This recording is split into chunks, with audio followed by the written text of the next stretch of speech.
This is the Daily Tech News for January 16th, 2014. I'm Tom Merritt. Now, if you recall, I'm actually not here right now. No, you're not hallucinating. I recorded this a little earlier. But I am recording the Sword and Laser video shows. So I asked you guys to send in some news, and the response was fantastic. Thank you all for doing so. Got some old friends in there, got some new friends in there, got some familiar faces, but really enjoyed listening to all these, and thanks everybody for contributing. Before we get to them, though, I do want to tell you about a couple of headlines in the news this morning. TechCrunch reports Spotify is selling enough ads and upselling enough free users into paid users that they can loosen up a little. Spotify announced today it is eliminating all limits on free ad-supported web listening in all countries. Bloomberg Businessweek reports Facebook added a very Twitter-like feature. In the top right of the Facebook news feed, personalized content from around Facebook, not just your friends, will show up as a sort of a trending topics feature, even listed by geography. Sound familiar? And WTOP reports Starbucks executives confirmed that the coffee shop's mobile app has been storing passwords in clear text, meaning anyone who had your phone could connect it to a computer and read the password as well as a username, email, and geolocation tracking points. Starbucks admits they knew this was the case, but they have security measures now in place related to that, although they did not specifically say the passwords are no longer in plain text. Not very comforting. My advice, change your password on a PC and don't use the Starbucks app ever on a mobile device until they make sure this is fixed. Okay, that's a quick look at the headlines. Now, Darren Kitchen, you know him, he's usually with me on Fridays, comes from Hack5, has been at ShmooCon, and he's got a little report for us. What did you find out, Darren? Hey Tom, I'm about to board an aircraft to Washington, D.C. for ShmooCon, the conference full of moose. Anyway, it's a hacker conference, and while many of you may not have ventured into that kind of realm, I figured I'd give you kind of an insight into what myself and Hack5 and tens of thousands of security professionals and hackers for hire, federal agents, penetration testers, whatever you want to call us, we get together several times a year to share a pint of beer and share the latest exploits, and this will be no different. This is actually the 10th year for ShmooCon. To give that some perspective, DEF CON, the big one in the United States, just had their 21st year in Las Vegas, and the CCC has been going for 30 in Germany. So we're expecting some really big talks, one from a world-renowned security researcher, Bruce Schneier, titled NSA Capabilities and Countermeasures, so that's going to be a packed room. There may even be some O-Day drops on Samsung phones, so we'll see. That may allow white hats and black hats alike to own some smartphones, but you know, otherwise, it's all about, the energy is about building a better system. I mean, you can't fix what you don't know is broken until you break it. So, you know, while some may be really paranoid about bringing a phone or a laptop to a hostile environment like a HackerCon, really it's about pointing out flaws and coming up with novel ways to fix them. So while we aren't collectively your mainstream Apple and Googles with flashy product announcements, we are the guys behind the scenes fighting the good fight for open access and civil liberties and privacy and, well, maybe just a little bit of harmless hijinks. So for Hack5, I'm Darren Kitchen reporting en route to ShmooCon. I'm going to follow up with you tomorrow. Until then, back to you, Tom. Thank you, Darren Kitchen. Of course, you can find more great stuff from Darren at hak5.org. That's hack5.org. Check out their shop. They got some amazing stuff in the shop there. All right, now to the news from you. This is our discussion section, and you're the host. You're the discussion section, and we're going to start off with Rich from lovely Cleveland. You get to hear him. You've probably heard me read his emails for years and years and years. Now Rich is going to speak to you. Also, I got to point out, he was the first one to get in the news from you, and he hit the 30-second post that I originally required everyone to do. So well done, Rich from lovely Cleveland. He'll kick us off. Take it away, Rich. Hey Tom, one thing I think that really needs to be touched upon is how low initial 4K setups seem to be coming at. We got Vizio, an established mid-range brand, coming in at $1,000, and Dell's UltraSharp line, which is a premium professional line, coming in at what, $700 for a 28-inch 4K monitor? Both are coming in at replacement level prices for existing products. If both deliver on quality, how much room for margins will there be once low-end OEMs really come in at bargain basement prices? The concern has to be, will cheap 4K edge out all but the highest volume manufacturers, leaving players like Sony and LG really to be edged out? This is Rich from lovely Cleveland, signing out. Hello, Tom and DTNS listeners. This is Dominic in Mesa. On Current Geek Episode 2, there was a prediction that 4K and 8K resolutions are speeding towards consumers faster than any format previously. I think it's shown that at CES with the price drops of 4K TVs. Although in my humble opinion, this is true, it is inconsequential. This is similar to the Pixel Wars of digital cameras. Consumers just won't care about 4K, let alone 8K. They definitely won't care as much as the first HD sets that hit the market. Plus, it's going to cause another layer of confusion with SD, HD, UHD, with formats like DVD, Blu-ray, streaming, which one can play what. I really think this is TV manufacturers attempting to drum up popularity for higher resolutions, as there's very little innovation in the TV manufacturing industry. The only industry that can really benefit from these higher resolutions is the gaming industry, because they're the only ones that are prepared for it. Thank you, Tom and DTNS, for this opportunity. Wearable technology is one of the latest trends coming out of CES, but the trends could suffer from an IT professional echo chamber effect, where the Silicon Valley and IT press amplify and broadcast technology. But as a normal citizen, while admittedly interested in tech, the case for products like Google Glass, watches, rings, and other gear is not clear. Although the products are admittedly cool and great for the early adopter, the public will need to see that killer application or use case before adoption goes widespread. Hi, Tom. This is Anthony from Long Island, New York. I love your new show, and I love my Fitbit Force, or I did until a rash appeared on my wrist. A Google search confirmed that this was starting to be a widespread issue, and I even saw a piece on this morning's news. Fitbit is aware of the problem, released a statement, and said they are offering refunds or exchanges for other Fitbit devices. Keep up the good work. I'll keep listening to your show until it gives me a rash. Moving to IP version 6 is what we expected to take place years ago, due to the shortage of IP version 4 public addressing space. With the help of services like designated private addressing and network address translation, we were able to temporarily remedy the shortage of IP addresses. It seems, however, with the introduction of the Internet of Everything and mobile computing, the window of IP version 4 public addressing space is getting smaller, resulting in much more demand being put on the implementation of IP version 6. This has been a brief IP update by Paul. Hi, I'm Nathan Locke, and here's my roundup of the latest tech news in the UK.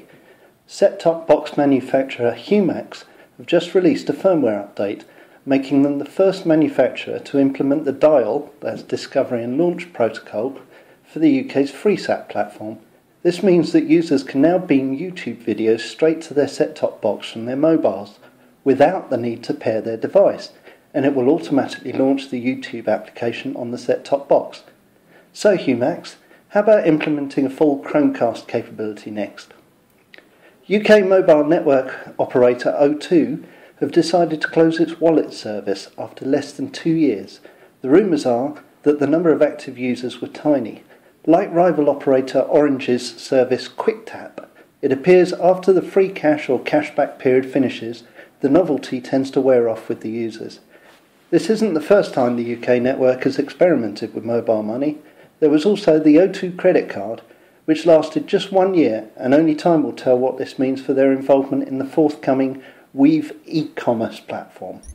This is T. Joe, Code for Sale LLC, reporting for the Daily Tech News Show with Tom Merritt. Today's headline is Android on the Atom. Dell's new line of Android tablets are leaving some developers wondering just how long it'll be before someone manages to boot a copy of Windows running natively under Android. With its dual-core Intel processor and graphics card, these tablets may have everything it takes to deliver a genuine Windows experience, all safely sandboxed as a native Android application. But will we really see a copy of Windows booting under Android anytime soon? It's hard to say, but with the continued gains made in mobile VM development, the possibilities are real. The real question is, will Microsoft Windows ever appear as an app in the Google Play Store? The jury's out on that one. This is T. Joe, Code for Sale LLC, reporting for the Daily Tech News Show with Tom Merritt. Good day. Hey, Tom. It's Randall Bennett from Vidpresso, and I'm so excited to hear about your new show. I thought I'd call and give you a quick opinion on tech. My quick 30-second opinion. Some people are saying that apps are going to replace the web, and that as desktop computers and laptop computers get replaced with tablets and phones, that native apps are going to be the most important thing, and that web apps are kind of going to go the way of the dinosaur. That seems like a completely flawed notion. I don't think you can kill an open platform. If someone's using it and someone's finding utility, that open platform will at least stick around until those people get bored of it. So I don't think that's going to happen anytime soon with the web. All the people who are counting out the web, I think they're going to be on the wrong end of history. See ya. Hi Tom. On January the 13th, there was an interesting discussion centered around quantum computing and Bitcoin. It's worth pointing out that the problem is not necessarily with mining, which will always adjust its own difficulty every 2016 blocks, but with public-private key crypto itself. If quantum computers were sufficiently developed, Bitcoin would have to move to upgrade itself to prevent the ECDSA algorithm from breaking, which would actually allow people to compromise the private keys of public Bitcoin addresses. Highly theoretical and possible to mitigate, however, so there's no real cause for concern today. Love the show. This is DJ with some insight on the Nest acquisition by Google. The internet is up in arms over the $3.2 billion deal, but many question why. As a Nest owner, I'll tell you exactly why, and that's Google's track record of killing services it perceives to be unused. Nothing says that somewhere 2 or 3 years down the road that they won't kill the cloud control functionality of these devices, destroying half the reason of purchasing them. Nest users have every right to be worried about this. Here's hoping they treat Nest as they have Motorola and keep their hands off. Just wanted to give some feedback regarding Nest. I'm up in Edmonton, Alberta, Canada, and I got to say that the comment of getting no support from Nest because they're, under the Google umbrella would be worth it to me. As it stands right now, Nest support is pretty abysmal. It takes 3 to 4 days to get an email response back on simple questions. In addition to that, frankly, they have absolutely useless data. One of the big things I looked forward to with Nest was being able to kind of look at every single day and see every single day. You can only ever look back about 10 days. What I'm really hoping for and looking forward to with Google having a hand in Nest is actual access to useful data and more data as opposed to the very watered down and useless amount of data that I do receive. And with any luck, more community support. It seems to be a strength of Google, is things can be fixed. It's just a matter of searching for it. Thanks. Keep up the great work. Love the show. Hey, Tom. This is Nicole here.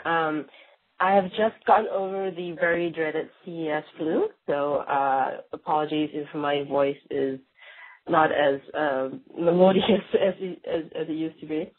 So just very quickly, I just wanted to talk a little bit about Google's acquisition of Nest.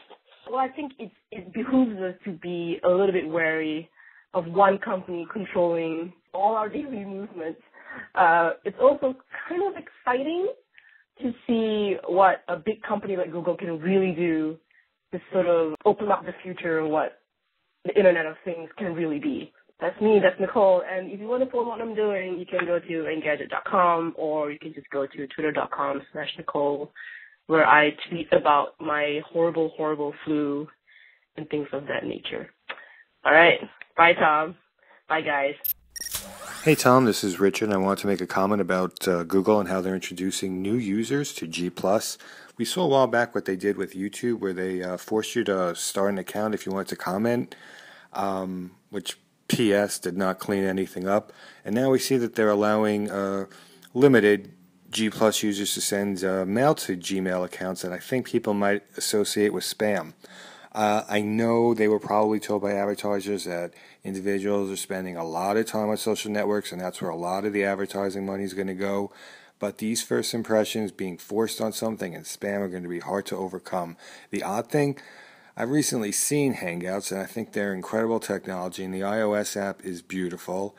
And I think they're making a huge mistake forcing this on people. Peace and love. Peace and love. Tom Merritt, this is Scott Johnson, and I am calling about all of these acquisitions that Google's making, and it seems like more lately than usual, but perhaps it's, if you look at the overall extent of Google's acquisitions over the years, it's probably averages out to be a little bit more even than I think, but they're in the news now because of this Nest acquisition, which was a pretty big deal, and over $3 billion is no small bag of change, assuming everything gets approved and done. How long, this is kind of me asking you for a prediction, but how long do you think we have until there's a major backlash against Google for getting too big. And I ask this and say this because we've seen it before with Microsoft and Apple and others. They get big enough, and before you know it, everybody hates on you. I predict personally 2015 is going to be a bad year for Google, a bad PR year, a year where people start going, okay, we get it. You want to own everything, and you will own everything if you keep this up. Anyway, just my 2 cents on that. Love to hear your thoughts now or down the road. But one way or the other, keep up the great, awesome work as usual. And I'll talk to you soon, man. Bye. Hey, it's Adam Christensen from the MacCast. I wanted to call in and comment this week on Google buying Nest. First and foremost, congratulations to the former iPod overseer, Tony Fadell, and his crew. $3.2 billion, that's a lot of scratch for, beer money. That's a lot of beer. Anyway, I also just wanted to say I wasn't shocked by the strong sort of negative reaction that the Internet has had to the news. As a matter of fact, I felt a little bit of it myself. You know, I personally love Google products. I use products like Gmail. I also have a Nest thermostat and just recently purchased a Nest Protect. And so I love Nest as well. I'm just not so sure that I love them together. I think the issue is becoming that any one Google product or service taken sort of by itself is pretty cool, but when you start to imagine things in aggregate, it does tend to get a little bit scary how much information Google potentially has on all of us. You know, they see us through their Google Glass. They can read about our lives in our Gmail and Google Plus accounts. They can follow us through Google Maps and navigation. And now they have a way into our homes. They also have their whole autonomous vehicle program, and they're building a robot army that I think DARPA is very, very proud of. So I think, don't we have the right, actually, maybe even a duty to at least question their motives? You know, people like to joke about Google becoming Skynet, but frankly, some days I think the joke might not be all that funny. Hey, Tom and Tom's listeners, it's me, Molly Wood. I just wanted to say congrats to you, Tom, on the new show. I'm definitely going to be listening, and I look forward to being among your rotating cast of co-hosts. And, you know, a funny thing happened just yesterday. Somebody on Twitter posted, Jason Richardson from Twitter, posted that he had just gone back and listened to our 2009 Buzz Out Loud double rant on net neutrality and how he thought that it was totally still relevant to the net neutrality argument today. I have to say, I just listened to it, and I completely agree. And so I am going to tweet it, and I want people to keep talking about it because, of course, there's been a lot of conversation about net neutrality this week. And it feels like almost between 2009 and now, people sort of forgot what was going on. So listen to our rant. It'll be a nice little reminder, get you all fired up again. But it'll also be a reminder of how awesome it is when Tom joins the fight. Because, you know, you've spent a lot of time being the moderator, being the host of a panel show, and you haven't had as many opportunities to just jump in there and get fired up. And I gotta say, dude, I'm looking forward to some of that from you. Host your show, do it your way, and join the fight. Because when Tom gets his rant on, you guys, it is epic. I am definitely going to be listening to Tom. And you know what? In the spirit of tech news, I'm going to go ahead and make a prediction based on this crazy story that I'm seeing kicking around the web in CNBC today. I think maybe Yahoo is going to buy AOL. Good luck, Tom. I will be listening. Hey, Tom, Patrick calling in from France with a tech thought which actually came from a quote by Aaron Schwartz. He said, "Be curious, read widely, try new things. I think a lot of what people call intelligence just boils down to curiosity." And that is already an awesome quote. I really love it. But it got me thinking about hackers and what being a hacker means. And I came to the conclusion that at its core, it's really about deconstructing and understanding and trying to go as far as you can with something. And that's something we're losing sight of as the world is introduced to hacking in all its different variations and all its different forms. And just to add to the thought, I really think that we can't get rid of hacking without getting rid of curiosity. And when you put the question in those terms, it becomes pretty obvious that we don't want to get rid of either. So there would be a lot more to be said about all of this, but for now, I'll stop here. Hey, we're not done yet. I'm going to butt back in one more time because we got one piece of feedback that I thought I'd share with you about our Google Voice phone number. Austin number. Awesome. Keep it weird, bro. All right, our final piece of feedback is not from you, it's from me, for you. You guys did a fantastic job. I couldn't be happier. You saved my bacon, so I really, really appreciate your eternal support. If you've been wanting to know about how you can support the show, here's one way. You just did it. Sending me stuff. We'll have more ways for you in the future as well. So thank you for helping out and being part, like really seriously being part of the show. Hey, if you didn't hear your submission, please don't despair. Tune in tomorrow. We're sort of, Jenny, our producer, was sort of like, it's like being the all-star manager. Like, how long do you go with the star pitcher, and you don't want to leave the good folks in the bullpen. So we did hold a few for tomorrow. Check out the dailytechnewsshow.com so that you can see all of the information about the shows, and we'll have some more stuff tomorrow. And don't forget, you can have a voice in what stories we cover all the time at our subreddit, dailytechnewsshow.reddit.com. I will be back probably with some quick headlines maybe on Monday, just because it's Martin Luther King Jr. Day. I won't have any guests, but we'll be back with the full real show on Tuesday. But wait, we got another news from you coming up tomorrow. So don't forget about that. You can email us feedback at dailytechnewsshow.com. Let us know what you thought of how well everyone did. And of course, visit our website at dailytechnewsshow.com. You are the guest tomorrow. I'll talk to you then. This podcast is part of the Frog Pants Studios Network. For more information about this and other shows, visit frogpants.com. Audio program so good, it's like you're there.